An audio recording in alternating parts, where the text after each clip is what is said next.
Hello friends, in this video I am demonstrating discoid lateral meniscus and what is the reason for clicking or popping of the knee when there is discoid lateral meniscus. You can see that this knee there is a lot of clicking and popping happening in a boy of 15 years. When we do arthroscope we can see that the lateral meniscus is near complete discoid shape and it is covering almost 70% of the lateral tibial plateau, and thickness of the lateral meniscus is significantly more than the normal lateral meniscus.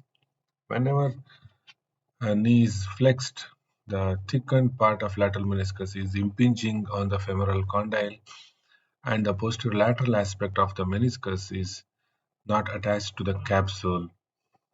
For this purpose, for this reason only, whenever there is a discoid meniscus, if it is not earlier diagnosed, then it will be diagnosed with a tear. You can see after we remove the part of discoid meniscus, when we try to flex and extend, we are seeing why it is causing popping. You can see that the thicker part of the posterolateral meniscus is getting impinged between tibial and femoral condyles, and when we flex the knee, it pops inside, and when we extend, it pops outside. Same thing is demonstrated here. When we are, you can see that very clearly lateral part of the knee. If you focus, if you concentrate on that, meniscus is coming out when we do extension. When we do flexion, it is coming in. This is a reason of popping or snapping of the knee in discoid meniscus because of the thickness of the meniscus, and even after we remove of about the middle aspect of the meniscus, still it is not enough for popping or snapping to be obliterated. After we remove furthermore meniscus, we are seeing the thickness of the meniscus is reduced, but this itself is not sufficient enough for obliteration of the clicking of the this knee.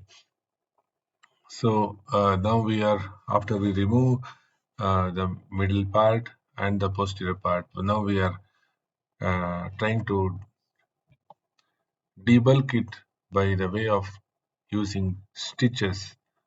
These stitches helps us to reduce the bulky meniscus and also to close the horizontal that cleavage tear which has happened when we remove the inner part of the meniscus. Here, just lateral to the popliteus tendon, we are using all inside stitch, and again we are checking whether it is getting caught between the femoral and tibial condyle. Again, this is posterior part, just lateral to popliteus.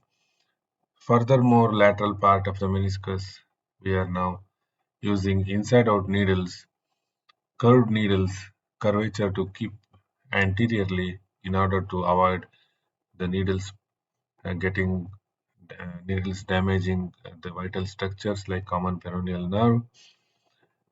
Once we are ready with that, now I'll show the outer image.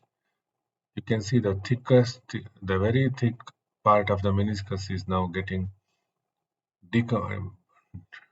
reduced in the thickness by inside out needles. When we make the stitch, this thickness will be reduced. Then the impingement of this meniscus between two tibial and femoral condyles will be reduced. You can see in one of the image, you can see that posterior part there is no impingement now. It may not click. However, we have to continuously try this, and we have to debulk it. Now the inner part of the discoid part has been removed, but we have to reduce the thickness now by the way of putting the sutures. Now you can see that I have done inside out needles. With the inside out needle, the needle should come not should come anterior to the popliteus and to the vital structures like common peroneal nerve. Once this part of the meniscus is thinned, then we are now seeing meniscus is now free of the the the condyles. Now there is no impingement.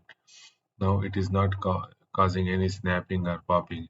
If we do not check this during surgery, we might debulk the meniscus, we might do the meniscopexy, and then we might not be completing the procedure of uh, avoiding the snapping or popping, because this snapping or clicking of the meniscus is a uh, cause for recurrent tears of the meniscus. Once we are completing this procedure, there should not be any further tear or further discomfort to the patient. And once it heals in that position, the meniscus will become like a normal meniscus. Thank you for watching this video.